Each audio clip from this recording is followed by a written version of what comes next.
Hello, Internet. Welcome to a kind of impromptu Cataclysm video. I really don't have time. I thought, what could we do in about 15 minutes of recording? And I was going to do what's Murder's favorite starting scenarios, or what do I think is best for beginners, that kind of thing. But I just didn't really have time to record a ton of footage. So we're going to do a quick video where I talk about my favorite creatures in Cataclysm. And I gave this a little bit of thought. And I came up with two answers, one of which is extremely biased, and people might not like my answer, and then the other one is a more natural answer. So we, of course, have just a ton of creatures in this game, and I like a lot of them.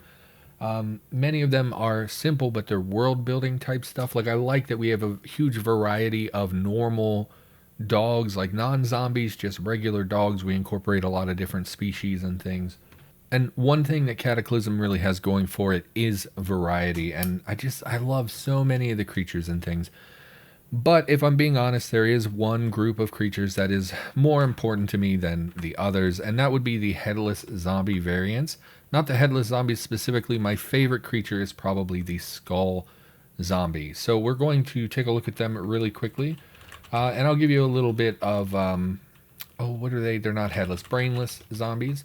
We're going to take a look at them and we're going to talk about them because I implemented them, which means I know a little bit more about them than people do. And I specifically want to talk about the lore behind them, because if there's one thing I really like about video games, it's when they tell a story. So, I'm not super big into lore, but what I like is when I find a creature or an item in a video game that at first glance is very simple and basic, but after you think about it, it actually tells a story. So someone had an idea a while back on GitHub about adding headless zombies to the game. So here's some mild spoilers for Cataclysm. If you don't know where the cause of the zombie virus and whatnot is coming from, you might not want to hear this because it is a spoiler.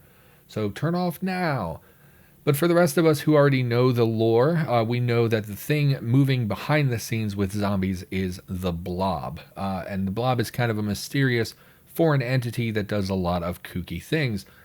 So one thing that it does, and that we see in the creatures in Cataclysm, is that it tries to, it changes the body of its host.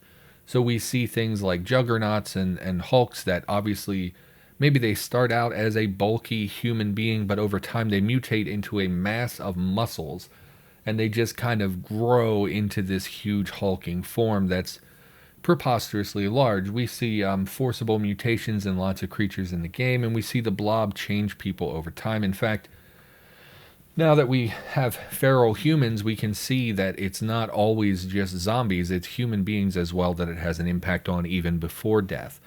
So someone had this idea and they said, well, Cataclysm zombies aren't like traditional zombies. You could shoot them in the head and that wouldn't kill them because the Blob is what is controlling that creature.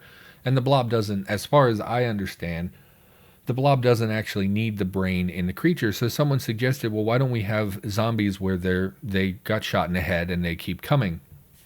And it was a relatively innocuous idea. And I had been contributing at the time, and I thought, this is a good time for me to insert my own take on things. So instead of just being, oh, it's a zombie that was shot in the head, I thought, what if we had a zombie that had catastrophic brain damage or had its brain ejected?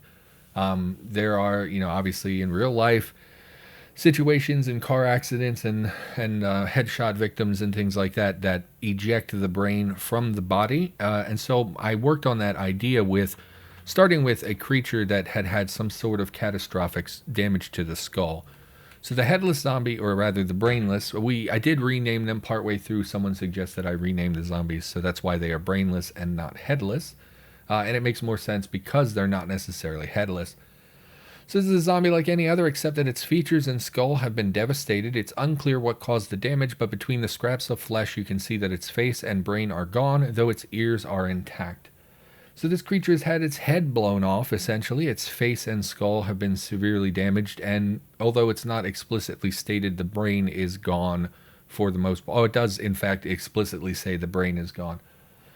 So this creature has been, shot in the head or was hit with a vehicle that caused its facial damage and brain to be ejected. So pretty interesting, that's my take on it, not just, oh, they got shot in the head. But then I started to expand upon that idea Because many creatures in Cataclysm, I generally advocate people when they implement a new creature, I generally encourage them to make some evolutions as well.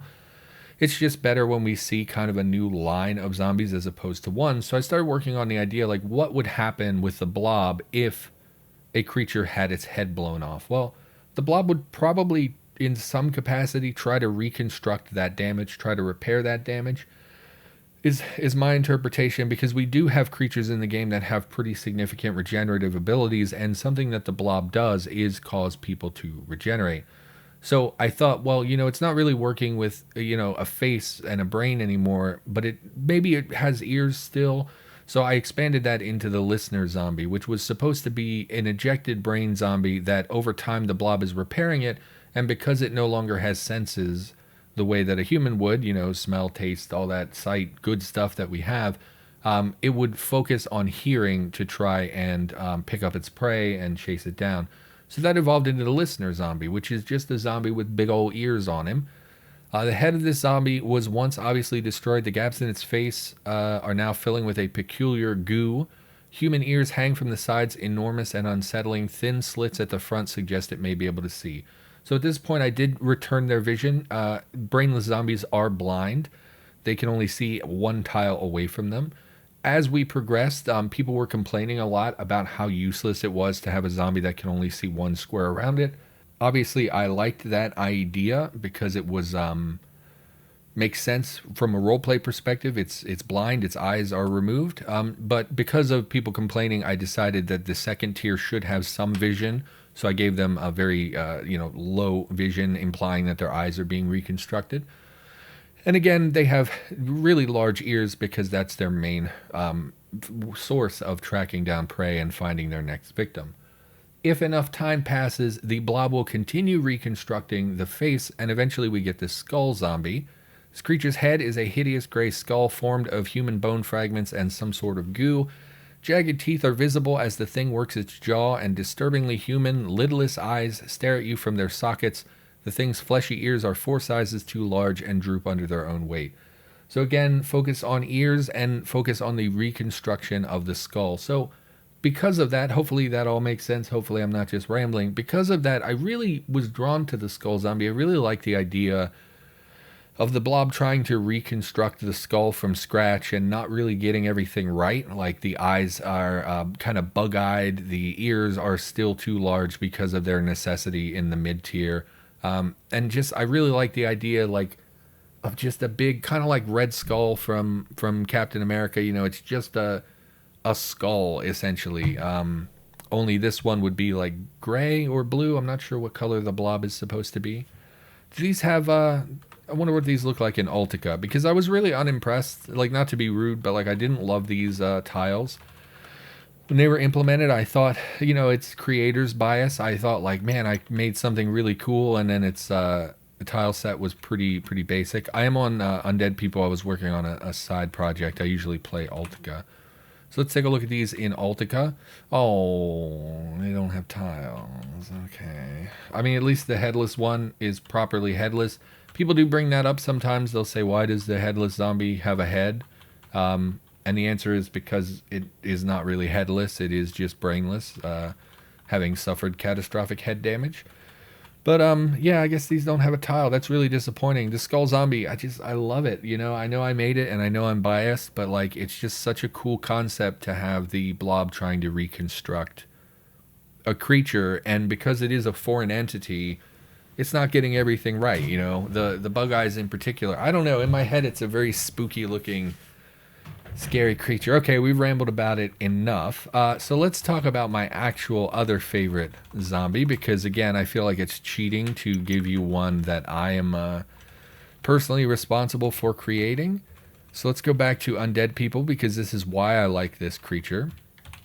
So I played on the Dead People tile set for a long time. I initially started playing on Chest Hole way back in the day, and Chest Hole became outdated. Obviously, no one was maintaining it.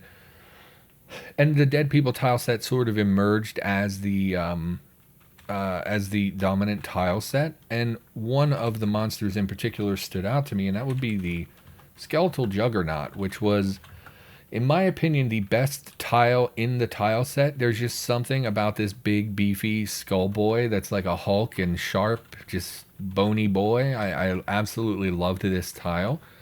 Plus, the Skeletal Juggernauts are, in fact, a really dangerous creature that many of us have learned to fear. So I just really love the big Juggernaut look of this. This looks like something from a comic book, and I love it. You know, it reminds me of, like, I mean, this is going to show my age, but like when I was a kid, I read like Spawn comic books and stuff, and Spawn was really just a muscular dude that kind of looked, you know, I don't know, jagged, pointy. This, like, it's just such a good tile. And because I have a healthy fear of the Skeletal Juggernaut, it really helps to make such an easily identifiable tile. Like, again, looking at these three zombies, you can identify them. They are different enough because of the head wounds that are depicted here. But like the skull zombie really just looks like another zombie. And so they're not really recognizable at a glance. Whereas the Skeletal Juggernaut, you know this tile. Like if you play Undead People, you know what a Skeletal Juggernaut looks like and you know to stay away from it. And just mainly because of the tile, I thought, you know, it just became one of my favorites. You know, there are so many other monsters that, like, they look fine, don't get me wrong. They're just not as appealing to me. Like, this Hulk is fine. There's nothing wrong with this Hulk at all. But there's just something about the Skeletal Juggernaut that really drew me. So they quickly became one of my favorite creatures. I did not love seeing them coming at me and whatnot, but they're one of my favorites. I've always liked these skeletons in Cataclysm. Again, similar to what we've discussed with these being a little bit different from what people think they are. Skeletons are the same way. People get in their head that skeletons are just reanimated bones, which is not actually true. In Cataclysm, skeletons and the skeletal line of zombies are zombies that, I believe the term is ossified tissue. It's where your actual flesh becomes hardened and like ossified tissue becomes bony and hard. And so when we see skeletons in the game, they're not actually like, you know, Jack Skellington skeletons or, you know, Oblivion Skyrim skeletons. They are actually fleshy creatures that has had the exterior of their body gradually hardening over time. And I really like that idea, like conceptually as well. There are so many things like that in Cataclysm that the average player overlooks, and I think that it's part of what makes Cataclysm so dang unique, is that we have such variety, and there are clever people behind the scenes that even really basic things that people would, you know, be quick to form an opinion about, even those things can tell a story. So, like, I'm pretty sure everyone in the game has seen a skeletal creature of some sort, but if you look just a little bit closer, you get the backstory of like, no, this is a creature that started out as a human being, started rotting, and then over time has had the exterior of their body hardening into sort of armor. And so I really like that. And there's goo referenced here as well. You know, Cataclysm, I am biased. Obviously, I'm a big fan of the game, but there's just so much stuff like this. I'm a big lore guy. Not even lore, but I just love storytelling, and I think that even something as simple as an enemy in a game can further the story of the apocalypse and make something unique and interesting and, I don't know, fun and appealing and all those positive things that we want for Cataclysm. We're at 13 minutes. I rambled. I just wanted to make a quick video of sorts. I love the brainless line of zombies. I feel like when I implemented them, there was actually a huge amount of pushback. People really disliked them, particularly the first two. People said, like, what's the point of them? You know, what's the point of a headless zombie? It just stands there. It can't see me. It can't do anything unless I get within one tile.